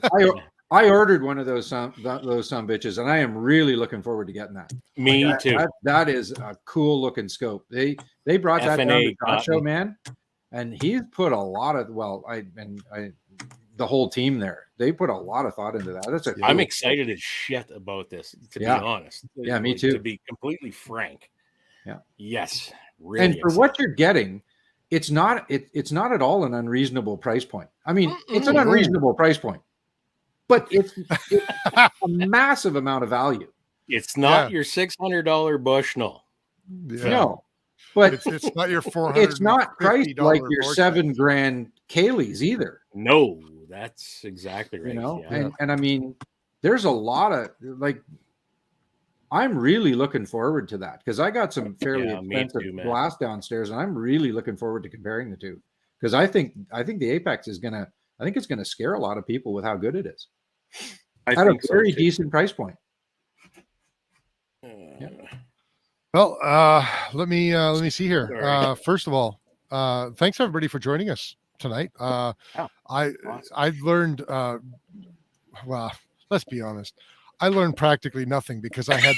You've seen a lot. I saw a lot, and I was at that point where I was going to retain a certain amount of it, and then we just kept going, and then we kept going, and then I tried to get that, and then I tried to get that, and now I think I'm just going to have to rewatch our own show like 5 or 6 times. So I'm just going to have to take you to the range and show you the parallax thing. Yeah, like this is what Phil was talking about, you dumbass. And there will be a test at TACOM. Yeah, well, thanks. Right. That'll be great. Be prepared with your red pen there, Phil. No. Well, we'd like to let everybody know they can check us out on Facebook at facebook.com/FFP podcast and leave us a review. We got a review last week. No kidding. We got a bloody review. Somebody took the time to review us, and it was glorious. And I love that person. They're now our favorite. Our number one fan? Our number one fan, our favorite listener. And I should have a special badge. Looked it up. Yeah. Yes, you should. They might. Yes. You know what I should have done though? I really should have looked up the review and gotten his name before I started. Aaron A left us a review, and it was fantastic. Anthony left us a review in 2021, and I think they're the only 2 reviews we have. So leave us a review on Facebook, and tell us how awesome we are. Your name has to start with A to leave a review. It seems to. You're right. Yeah. We're into the B's now. If your name starts with B, you can leave a review now. Brian, come on, we want to hear from you. Let's do it. Barry, get her done. We know you're out there. If you're still listening to us at this point, make sure you hit like on Facebook, or hit the thumbs up on YouTube, or hit the I enjoyed this on Twitch. I actually don't know what the button is. I imagine there's some sort of button on Twitch to let us know that you enjoyed the show. Well, and let's take a moment to acknowledge our Twitch listeners too. That we've had quite a few come on lately, and something with Twitch. They steal a show or some darn thing and pass it along as their own. We've had a couple of those. I can't remember. Have we really? Yep. Sean was telling me we've had some bots replay our show. I don't know. Yeah, that's how you know you've made it. Is that kind of like a share? It's kind of like a share. It's gotta be something. Yes. Yeah. So thank you, Twitch listeners. Wherever you may be in the web world stuff. We're so technological. Now I'm going to have to learn how to use Twitch. I didn't even know what the hell a Twitch was, so I'm going to have to. I don't know. Well, I got one. But, I know what a Twitch is. It's not on the internet. Oh, cool. Twitch is every time Rooster sees his ex. Yeah. Yeah. As long as it's not you Hey. twitching, Chris. Man, that's no joke. Yeah, I figured Curt wasn't going to make that joke, so I may as well make it on his behalf. Yeah. Well, God bless you, son. So Doug says he left us a review and Facebook gave him a 7-day ban for it. I really want to know what that review was. That's because you did it out of turn. We were still on the A's. Well, now we're on the B's. You got to wait till we get to the D's. It appears our work here is done. Done. Our Twitch name, I think it's just FFP Podcast is our Twitch name, isn't it? I believe so. I don't know what the hell. I'm not a Twitcher. Oh, it's first focal plane on Twitch. Oh, okay. Yeah. Well, good for you. Yeah. All right. Well, you know what? A couple other things to take care of tonight. March Scopes Canada. Dion Optical Designer, the creators and designers of March rifle scopes, which are all hand-built in Japan by Japanese craftsmen using only genuine Japanese-made parts to achieve the highest optical standards possible. Shooters deserve the best possible optics to succeed in all aspects of competition, tactical, and hunting situations. And for this reason, Dion has produced a March rifle scope for every situation. Get a hold of Doug Wright at www.marchscopes.ca and his email, doug@marchscopes.ca. Let us know if you need a demo or a look-see. We could be in a neighborhood near you. And next weekend, April 14th or 15th and 16th, we're going to be at the Calgary Gun Show. We're going to have 2 March scopes. 2. We're going to have metal March scopes. Metal March scopes, yeah. 2 we'll March scopes in our booth at the Calgary Gun Show that anybody can look through. Here's why people want to come to our booth at the gun show, okay? Because we will have the March Highmaster. Yes, sir. We will have the March Genesis. Yes, sir. We will have the Apex Rival. Yes, sir. And we will have a plethora of EMP rifles. See. Including the EMP rifle itself that you can win by getting a bumper sticker through the sticker draw. In black multicam. If you can even fathom that. Multicam. That's a Fifth Element reference. It is. Yeah. It is. Yeah. Multipass. Anyway, so yeah, come see the rifle you can win. Come see a bunch of other cool rifles. See some really awesome scopes. Steve from EMP Rifles will be there. You can ask him questions and he'll be adulting, I guess. He just said in the chat that he'll be adulting all the kids. So good luck with that. I think DeSantis just passed a law against that. Could be. The mandatory minimum for that has been lowered. That's right. Awesome. Yeah. So anyway, Steve, come by. You'll be out into 6 to 8. Oh, we've only got about 100 stickers left. So if you're one of those guys that waits to the last minute, this is kind of it. Now's the time. Yeah. And if you think, 100 stickers, that's plenty of sticker time left. Yeah. Well, in the last 2 days, we sold over 40. Holy smokes. So 40, so that's it. I think we sold more than that. But anyway, it was more than that. Oh, 40 and was just in one day. It was. I still haven't got mine. Like this. It's in the mail, Phil. It's in the mail. Famous last word. How many are in the mail? I know I'm saying that it's in the mail, but it legitimately is in the mail. At least I'm assuming it is because John sent us a photo of him sending off your stickers. Well, let me see. Yeah. Phil. Control F. Yep. PHIL. There you are. Phil-Odel. 1, 2, 3, 4 stickers. It says on its way. Beauty. With an apology letter for waiting so long to stick it to send them. As long as they don't arrive after the gun's given away. That would be that would be a touch. Oh. The good news is you don't have to have the stickers in your hand to actually win the draw.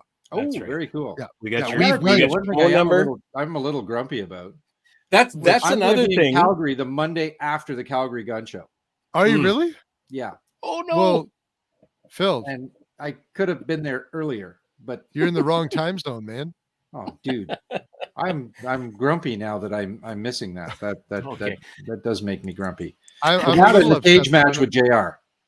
I know. I think that's We in could- order for we sure. could totally do that, and I think we have that set up.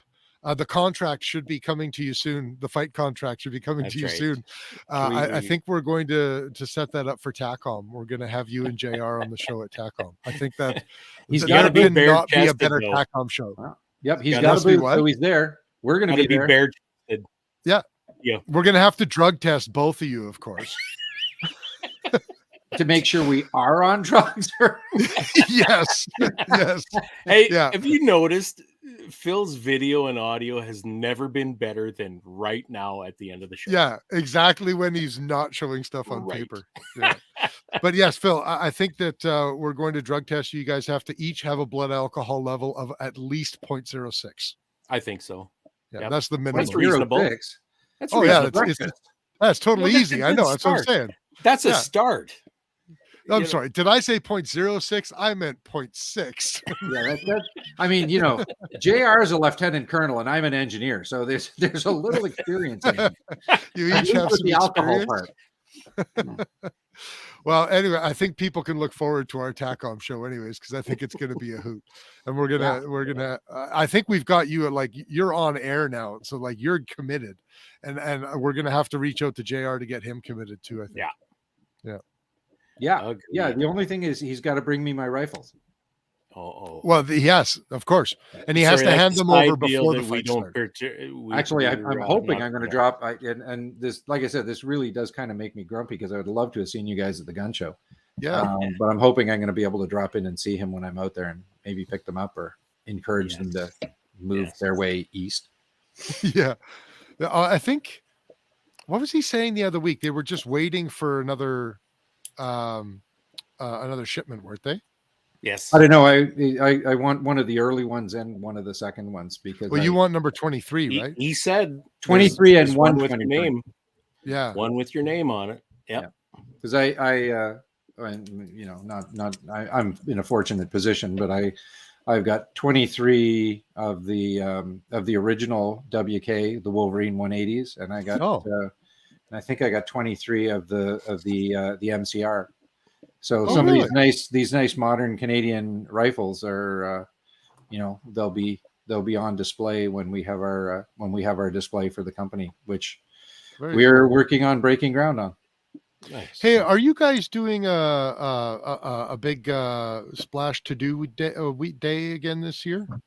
Odel days, or what do you call them? Oh, range day. Range day. Yeah, for sure. Yeah, you guys are absolutely welcome. The weekend before TACOM. Ooh, man, we're gonna have to be out there for a whole week. Maybe 10 days. Oof, it is Ontario. That's a tough ask. There you go.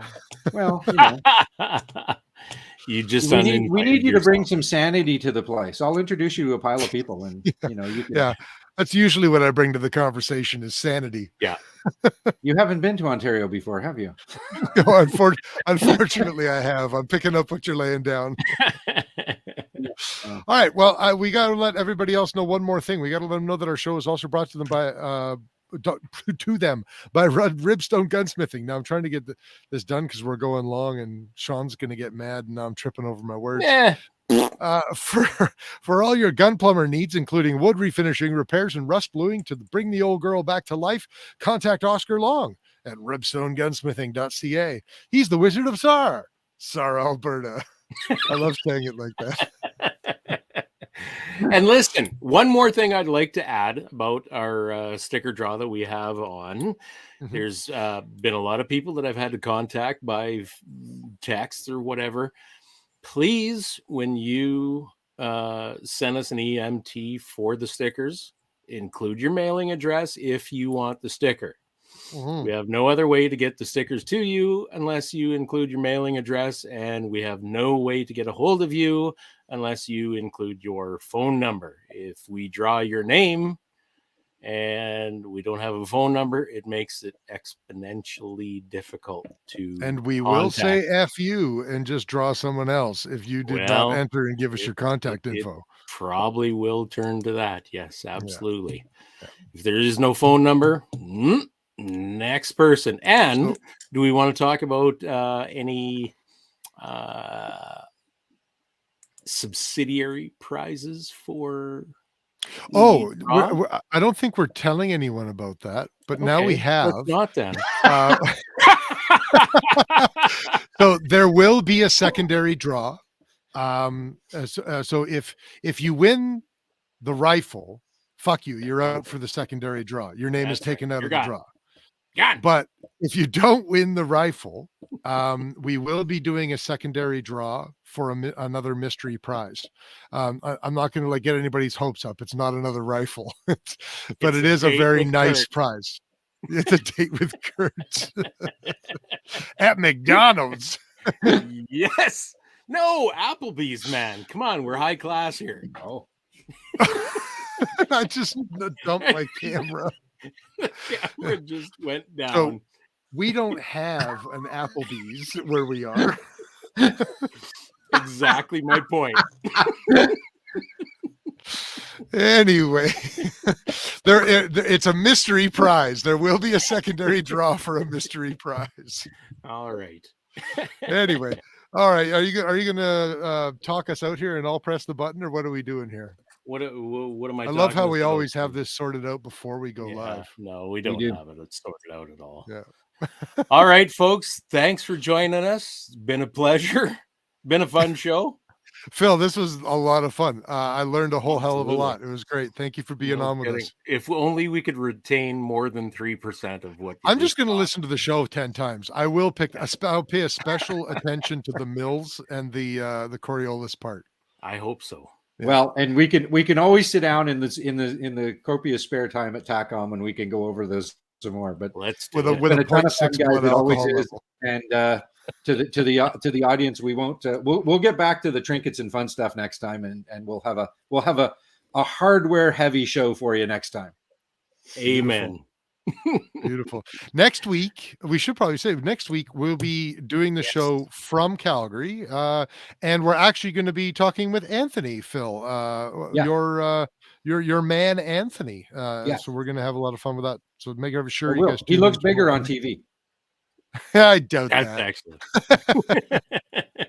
Yeah, he's been working with Ben on the camera angles for about the last 4 days. Has he? Yeah. Is he going to stand there and flex the whole time to make himself look bigger? He could. He might. He just might. Yeah, it's okay. He's harder to shoot. He is. It's not a bad but thing. He's loud, so you know where he's at. So you got a second round. Awesome. All right, Curt, it's all yours. What do you mean it's all mine? Oh, is it all mine? What do you want me to do? Goodbye, everybody. See you later. Okay, great.